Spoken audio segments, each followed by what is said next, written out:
सटीक रणनीति की अगर मैं बात करूं तो यदि मैथ्स आपका वीक है, बेटा सटीक रणनीति और सुन लीजिए, अब ये मेरे विचार हैं आप लोगों के लिए। बहुत सारे बच्चे कहते हैं सर मेरा मैथ्स वीक है। पहली बात तो हम इतना मन से पढ़ा रहे हैं, आपका मैथ्स अब तक वीक क्यों रहा? इतने अच्छे अच्छे आपको हम पसंद नहीं, हमारी शकल पसंद नहीं है, तो यूट्यूब पर और बहुत अच्छे अच्छे मलूक मलूक शहजादे टीचर हैं, आप उनसे क्लास ले लो, है ना बच्चों। तो कुल मिलाकर के बच्चों आपसे बस मैं ये कहना चाहता हूं, अगर आपको मैथ सीखना है ना, तो बहुत सारा बच्चा ऐसे कह देगा, पता है बच्चा क्यों कंफ्यूज होता है? वो होता है कि यार मैं तो आर एस अग्रवाल से पढ़ रहा हूँ, दूसरा आके अरे आजकल आर एस अग्रवाल से थोड़ी ना कोई भी सवाल आता है, वो तो बहुत पुरानी बात होगी, आजकल तो अपडेटेड क्वेश्चन आते हैं, उसका दिमाग खराब। यार मैं तो बेकार मेहनत कर रहा हूँ। बेटा मैं आपसे कहता हूँ आज याद रखना, अगर आपका मैथ्स वीक है ना, मैथ्स की क्लास लो जिस भी टीचर की आपको पसंद आ रही है, जिसका आपको समझ में आ रहा है। ये मत सोचो कि ये टीचर बेसिक पढ़ा रहा है, ये हाई पढ़ा रहा है, ये मीडियम पढ़ा रहा है, उससे कभी कुछ नहीं होता। बस ये समझो मेरा इस टीचर के समझ में एक एक चीज आ रही है, तो मेरे को मैथ समझ में आ रहा है। और फिर दूसरा काम आता है बुक कौन सी चूज करें। बुक वो चूज करो मार्केट से जो सबसे पतली हो और जिसके अधिकतर क्वेश्चंस को आप कर पाओ, सबसे आसान क्वेश्चन जिसमें दिए हो। अगर आपका मैथ्स वीक है, याद रखना मेरी बात, आप मैथ सीख जाओगे, लेकिन अगर आप पहली बार में ऐसी मोटी किताब ढूंढ लाऊं, इससे तो क्वेश्चन ही बाहर नहीं जाते बेटा। आप 2-4 चैप्टर, एक आध पेज करते ही थक के बंद करके रह जाओगे, मेरा तो वीक है। फिर जो कहोगे मेरा तो वीक है, दूसरी जगह और चिल्लाओगे मेरा मैथ्स वीक है, मैं क्या करूं जी? अरे करने का तरीका बताया था, आप बच्चों के चक्कर में आ गए। बच्चों को पता होता तो वो लग नहीं गए होते, वो यहां कमेंट थोड़ी कर रहे होते, खुद बताओ। ये सोचे करें बच्चों, ठीक है। यदि हिंदी का बेटा बता दिया मैथ्स का, टीचर सेलेक्ट करो, बुक आसान वाली सेलेक्ट करो, आप मैथ सीख जाओगे, ठीक है। आगे बात, यदि हिंदी कमजोर है, बेटा हिंदी वैसे जिसकी कमजोर है वो उसकी कमी से कमजोर है। हिंदी ऐसी चीज है, अगर आपने 2 महीने इसकी क्लास ले ली ना, तो बेटा आपकी हिंदी वीक नहीं रहेगी, ये मेरी गारंटी है। चाहे आपने कभी हिंदी नहीं पढ़ी है, चाहे आप पूरे अंग्रेज हो, तब भी हिंदी कमजोर नहीं रहेगी, क्योंकि आप दिन रात हिंदी बोल तो रहे हो, ठीक है। तो आपको सबसे आसान सब्जेक्ट जो सबसे आसानी से समझ में आता है वो हिंदी है, क्योंकि इसकी वोकेबलरी हमें बिल्कुल नहीं रटनी पड़ती, बस पर्यायवाची पढ़ने पड़ते, बाकी सब तो लग जाते हैं, ठीक है। तो ग्रामर बड़ी सटीक है इसकी, हर चीज में तर्क है, वो एकदम से लग जाती है बच्चों, वो एकदम से क्लिक कर जाती है। मैं कहता हूं सुबह 9 बजे की अगर नवीन सर की क्लास भी आप लेते रहे ना, यूट्यूब पे फ्री ऑफ कॉस्ट क्लास है, वो है तो प्रैक्टिस सेट, लेकिन उसमें जो साइड बाय साइड की चीजें बताते जाते हैं ना, तो बेटा उसी से बहुत कुछ कवर हो जाता है, ठीक है। और साथ में अगर आपको बिल्कुल बेसिक से चैप्टर वाइज पढ़नी है और सिर्फ यूपी पुलिस के लिए, तो हमारी एक आजकल बुक भी आती है, तो उसमें सिर्फ यूपी पुलिस का मटेरियल रखा गया है, ठीक है। तो हिंदी की बुक आपको मिल जाएगी अगर आप चाहो तो। हिंदी वीक है तो बेटा ये काम करो, मैथ्स वीक का बता दिया। जीएस पढ़ने का मन नहीं करता, जीएस किसी की वीक नहीं होती, वीक उसकी होती है जिसका जीएस पढ़ने का मन नहीं करता, याद रखना ये बात। अगर जीएस आपने पढ़ने का मन ही नहीं कर रहा तो आपकी वीक रहेगी। अब इसके लिए क्या करें बच्चों, जीएस के बहुत सारे सब्जेक्ट, बहुत सारे पहलू हैं, बहुत सारी क्लासेस इसी की वजह से बढ़ती हैं। तो मैं आपसे ये कहता हूं कि जीएस में आप पहले ये देखिए, आपका सबसे ज्यादा मजा आपको किसको पढ़ने में आता है? हिस्ट्री, ज्योग्राफी, इकोनॉमिक्स, आपको पॉलिटी, सबसे पहले ये देखिए कि आपको सबसे ज्यादा मजा किसको पढ़ने में आता है।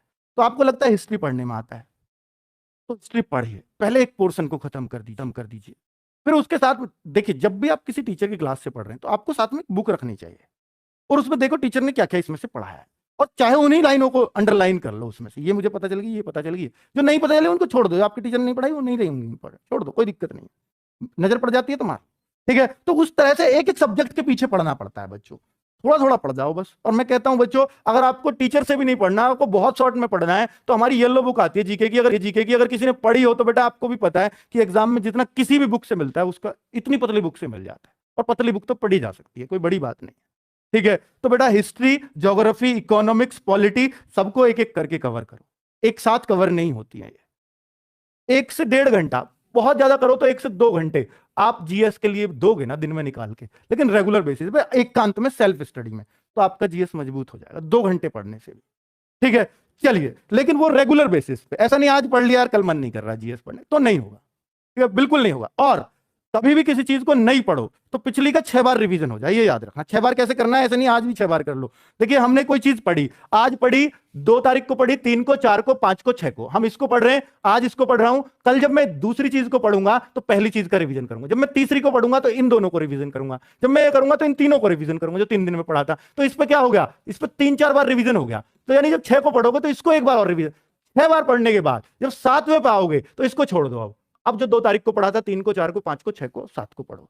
अब जब 8 पे आओगे इस 2 वाली को छोड़ दो, फिर अगली पढ़ो। तो चूंकि ये अब आपके परमानेंट हो चुके हैं, 6 बार ये माना जाता है कि अगर कोई चीज 6 बार पढ़ ली जाए तो वो बेटा हमेशा के लिए परमानेंट हो जाती है। जो उन बच्चों के लिए है नसीहत जो किताब से जीएस पढ़ते हैं और वो कहते हैं कि मैं अगला पढ़ता हूं पिछला भूल जाता हूं, उनके लिए ये ठीक है। अब आप देख लेना, अगर आपको ये अप्लाई कर लिया तो आपकी जीएस वीक नहीं रहेगी, बाकी आपकी मर्जी है। रीजनिंग को हथियार बनाओ बच्चों। रीजनिंग अगर किसी की वीक है तो ये सिर्फ और सिर्फ आपकी कमजोरी है। रीजनिंग हर उस बच्चे का जो यूपी पुलिस का एग्जाम देगा उसका हथियार होना ही चाहिए। अगर वो नहीं है ना बच्चों तो वो सिर्फ आपके सिलेक्शन में बाधा पैदा करेगा, कभी सहायक नहीं हो सकता। इसको तो कभी वीक छोड़ना ही मत। अगर छूट रही है तो वो सिर्फ आपकी गलती से। अगर आपको लगता है कि मुझे रीजनिंग मुश्किल लग रही है तो उन चैप्टर को आइडेंटिफाई कर लो। मान लो आपको सीटिंग अरेंजमेंट लग रहा है मुश्किल तो लिख लो सीटिंग अरेंजमेंट मुश्किल है। अगर आपको लगता है सिलोग्स मुश्किल लग रहा है, सिलोगिज्म, कथन, निष्कर्ष वगैरह जो हैं वो मुश्किल लगते हैं तो उन चैप्टर को नोट कर लो, उनको मत पढ़ो, अभी बाद में देख लेंगे।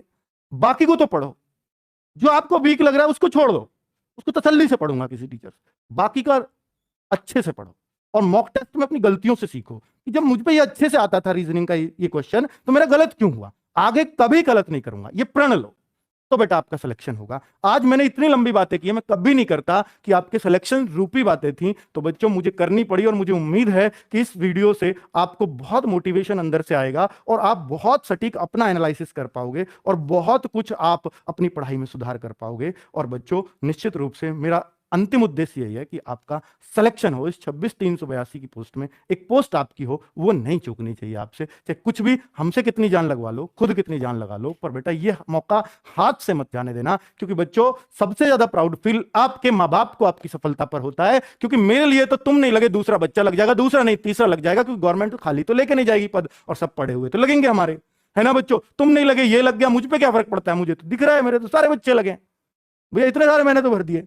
मैं कहूंगा मैंने 10,000 लगाने, मेरे 10,000 लग गए, आप नहीं लगे तो मुझे पे क्या फर्क पड़ा, लेकिन आपके माँ बाप पे फर्क पड़ा। तो रियल मोटिवेशन आपके गुरुजी नहीं है, आपके माँ बाप है बच्चों। क्योंकि आपकी सफलता का डायरेक्ट असर आपके माँ बाप पे पड़ता है, मुझ पे नहीं पड़ता, ना किसी और टीचर पे पड़ता है।